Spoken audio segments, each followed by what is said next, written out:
അപ്പം നമ്മുടെ 44ാമത്തെ ദിവസം ഇന്ന് നമ്മൾ മാവേലിക്കര ഇറങ്ങാൻ പോവാണേ. നമ്മളിതേ ബുദ്ധ ജംഗ്ഷൻ എന്ന് പറഞ്ഞ സ്ഥലത്ത് എത്തിയിട്ടുണ്ട്. ഇവിടുന്ന് ലെഫ്റ്റ് പിടിച്ചാണ് നമുക്ക് പോകാനുള്ളത്. ബുദ്ധന്റെ പ്രതിമയൊക്കെ ഉണ്ട്, അതുകൊണ്ടായിരിക്കും ബുദ്ധ ജംഗ്ഷൻ. ഇത്രയും ദിവസം മഴ എങ്ങനെയും ഒന്ന് മാറിയാൽ മതി എന്ന് പ്രാർത്ഥിച്ചുകൊണ്ടിരുന്നതാണ് ഞാൻ. ഇപ്പം മഴ മാറിക്കഴിഞ്ഞപ്പോൾ വെയിൽ അന്യായ വെയിൽ, മനുഷ്യനെ കൊല്ലണ വെയിൽ. അടുത്തായിട്ട് നമുക്കിനി ഒരു റെയിൽവേ ക്രോസ് കിടക്കാനുണ്ട്. ഇവിടെ എന്തൊക്കെയോ പണിയൊക്കെ നടക്കുവാണ്. അങ്ങനെ പാട്ടൊക്കെ കേട്ട് ഇങ്ങനെ നടന്നു പോകുന്നിടത്ത് നമുക്ക് പുതിയ 2 ഫ്രണ്ട്സിനെ അവിടെ കിട്ടിയിട്ടുണ്ട്.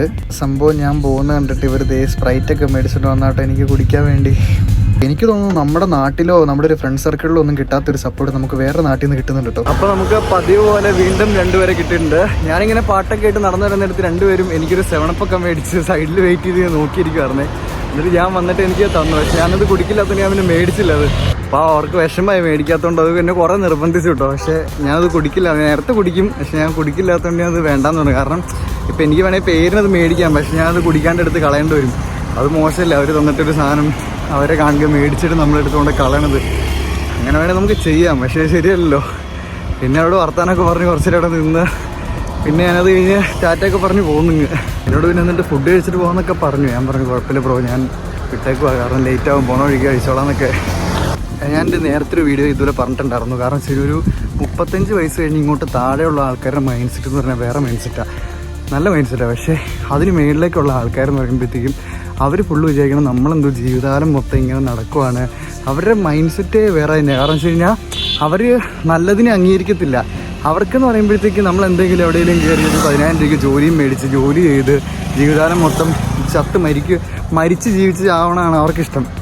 പക്ഷേ അങ്ങനെ നമ്മൾ പോയിട്ട് കാര്യമില്ല. നമ്മൾ എന്തെങ്കിലും ഡിഫറെൻ്റ് ആയിട്ട് ചെയ്യണം. പക്ഷേ ഇവർക്കായാലും അറിയാം നമ്മൾ ജീവിതകാലം മൊത്തം ഇങ്ങനെ നടക്കുമല്ല, നമ്മുടെ ഒരു മിഷനാണ്. അപ്പം നല്ല കാര്യം ചെയ്യുവാണെങ്കിൽ നമ്മൾ അംഗീകരിക്കണം. നമ്മൾ ഒരിക്കലും അംഗീകരിക്കില്ല കേട്ടോ. അത് പാവം പുള്ളി എനിക്കൊരു കുപ്പി വെള്ളം മേടിച്ചുകൊണ്ട് വന്നാണ് എൻ്റെ പോണ പോക്ക് വയ്ക്കുക.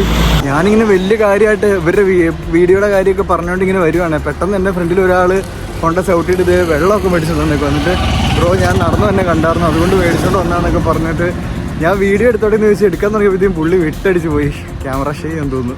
പേര് പോലും ചോദിച്ചില്ല, എന്നോടും ചോദിച്ചില്ല. ഇനി ആ ഒരു ഉടനെ വെള്ളം കൊണ്ടൊന്നും വരാണ്ടിരുന്നാൽ മതിയായിരുന്നു. കാരണം എൻ്റെ കയ്യിലുള്ള 2.5 ലിറ്റർ വെള്ളം മൊത്തം ഞാൻ കുടിച്ച് തീർത്തിട്ട് അത് തീർന്നുകൊണ്ട് കടയിൽ കയറി ഒരു തണുത്തൂപ്പ് വെള്ളം മേടിച്ചിട്ട് വന്ന വഴിക്കാണ് ഇവർ സ്പ്രൈറ്റ് കൊണ്ടുത്തന്നത്. അത് മേടിച്ചില്ല. അത് കഴിഞ്ഞ് അവിടെ നടന്നു പോകുന്ന നേരത്താണ് ഈ പുള്ളി ഈ കുപ്പിലെ വെള്ളം കൊണ്ടുത്തന്നത്. അപ്പോൾ ബാഗിൽ ഇപ്പോൾ അത്യാവശ്യം നല്ല വെയിറ്റ് ആയിട്ടുണ്ട്. അതുകൊണ്ട് ഇനിയും ആരെങ്കിലും വെള്ളം കൊണ്ട് വന്നു കഴിഞ്ഞാൽ പെട്ടുപോകും ഞാൻ.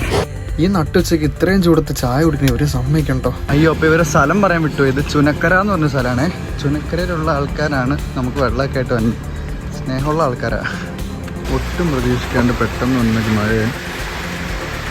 അപ്പോൾ കുറേ പേര് ക്രിക്കറ്റൊക്കെ കളിക്കണ്ടേ അമ്പലത്തിന് സൈഡോട് ചേർന്നിട്ട്. പിന്നെയും ജസ്റ്റ് കുറച്ച് എക്സ്ട്രാ കിലോമീറ്റർ കൂടിയിട്ടുണ്ടായി. കാരണം മാപ്പ് നോക്കാണ്ടിരുന്നപ്പോഴത്തേക്കും ഒന്ന് ജസ്റ്റ് കണ്ണ് മാറിയപ്പോഴത്തേക്കും പിന്നെ റീറൂട്ടിങ് കാണിച്ച് നമ്മൾ അതിൽ ജസ്റ്റ് കറങ്ങി വന്നിരിക്കും. നമ്മളിപ്പോൾ പൊക്കോണ്ടിരിക്കുന്ന ഈ താമരക്കുളം എന്ന് പറഞ്ഞ സ്ഥലം കൊല്ലം ആലപ്പുഴ ബോർഡറാണ്. ഇവിടുന്ന് ഒരു 1.5 കിലോമീറ്റർ കഴിഞ്ഞ് കഴിഞ്ഞപ്പോൾ നമ്മൾ നേരെ കൊല്ലം ജില്ലയിലേക്ക് കയറുക. നമ്മുടെ കൊല്ലത്തെ ഓച്ചിറമ്പലത്തിൽ ഉത്സവത്തിന് കൊണ്ടുവരാറുള്ള കാളയൊക്കെ അവിടെ ഇരിപ്പുണ്ട് ഈ സൈഡിൽ.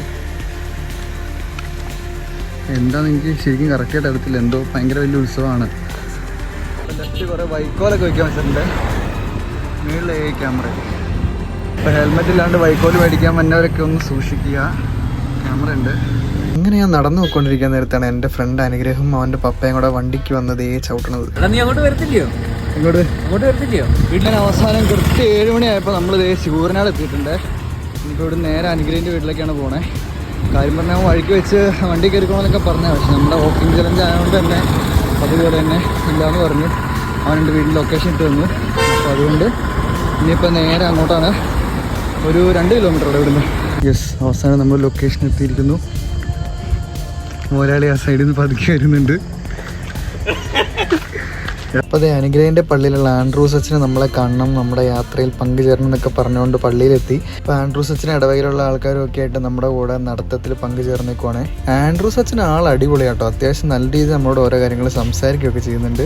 പിന്നെ എന്നെ കാണാനായിട്ട് രാത്രി ആയപ്പോഴത്തേക്കും റിയയും ഫ്രണ്ട്സും വന്നിട്ടുണ്ടായിരുന്നേ. 2 കല്ലം ചോറ് തിന്നിട്ടുള്ള ഇരിപ്പാണ് ഇതെന്ന് കണ്ടാൽ ആരെങ്കിലും പറയുമോ. അപ്പോൾ ഇതാണ് അനുഗ്രഹിൻ്റെ അമ്മ ജിൻസ ആൻറ്റി.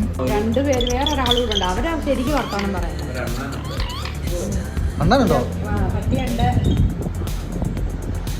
ഇങ്ങനെ ഫുഡൊക്കെ കഴിച്ചിട്ട് റിയ അതേ പോവാണ് ടാറ്റയൊക്കെ പറഞ്ഞ്. അപ്പോൾ ശരി, നമ്മുടെ ഇന്നത്തെ വ്ലോഗ് തീർന്നു. ബാക്കി നാളെ.